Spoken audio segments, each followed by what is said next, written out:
Hello, this is Dr. Linda Martinez-Louie. I'm a licensed marriage and family therapist, and I specialize in the narcissistic personality. I want to speak with you about growing up in a narcissistic family. I begin with a story.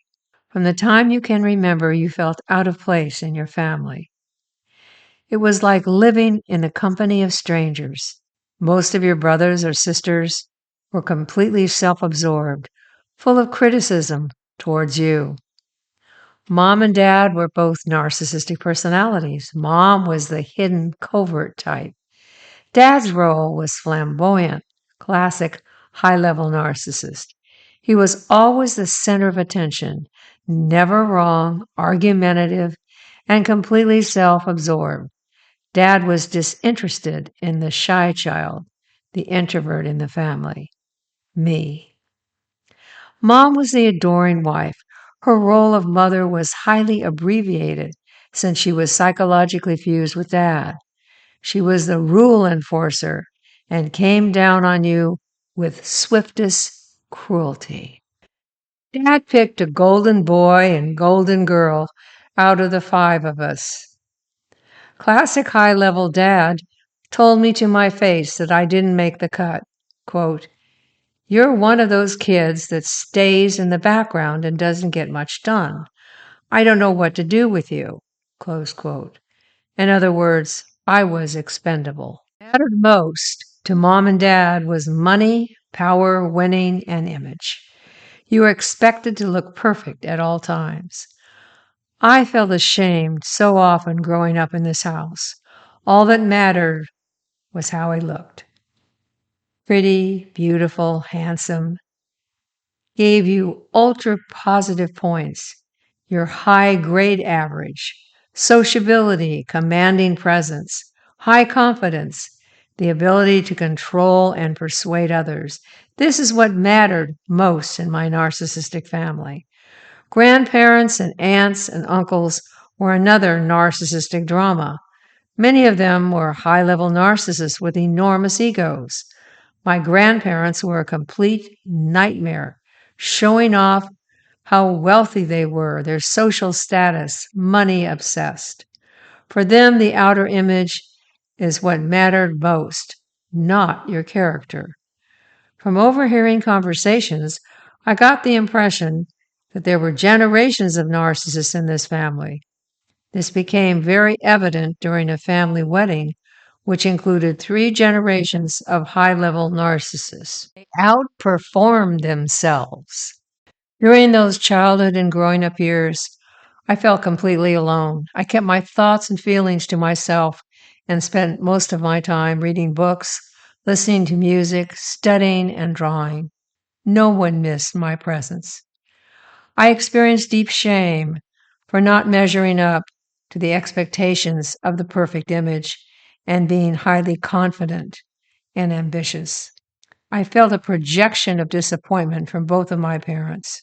They felt that I was shameful, even though I was their daughter, but a misfit.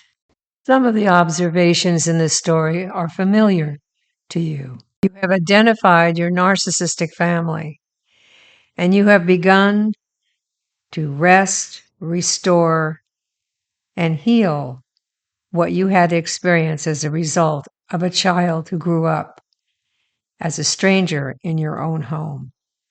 I give you tremendous credit for your fine character, for your perseverance, for your integrity, and for your unique individuality. You have special gifts and always seek the truth. This is so important, to appreciate yourself for who you are. It's very important to practice self-care each day, to get the rest, the sleep, exercise your way, to eat nourishing food, organic if you possibly can, and go at your own pace. Don't let anyone hurry you along. And if you are feeling less energetic, don't be judgmental. Take some time to rest. This is very important. Also, spend time outside. Our ancient ancestors spent most of their days outside. They were hunters and gatherers. Exposure to the outdoors is very healthy for us physically, emotionally, psychologically, in every way. I also suggest that you try spontaneous writing. Take a pen or pencil in hand and just let yourself, without any judgment or concern, write what's coming through your unconscious onto the page. You will be wonderfully surprised at what you discover, an aspect of your unique creativity and a deeper understanding of who you are as a precious, unique individual. Remember to move at your own pace. You don't have to hurry. You may have been married to or come from a family of high-level narcissists that were constantly in peripatetic mode, making you very nervous and upset because you simply could not keep up with their tempo. And this applies to everyone that you encounter. You are entitled to move at your own pace. You're also entitled to rest when you're tired.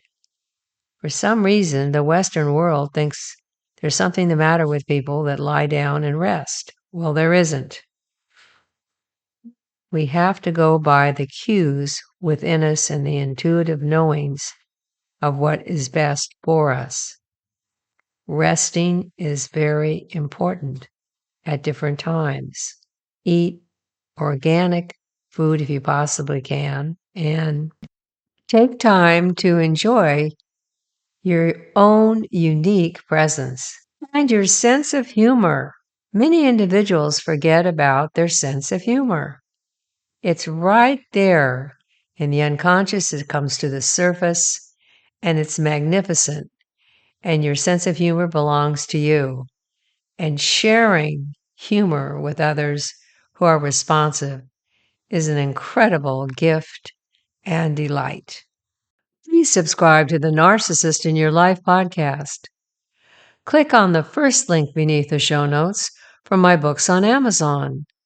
Click on the second link beneath the show notes for the Mental Health News Radio Network. This is a global network of shows by podcasters that encompasses every facet of mental health. I'm deeply honored that my show is on this great network. Remember to pay close attention to your intuition. It always tells you the precise truth.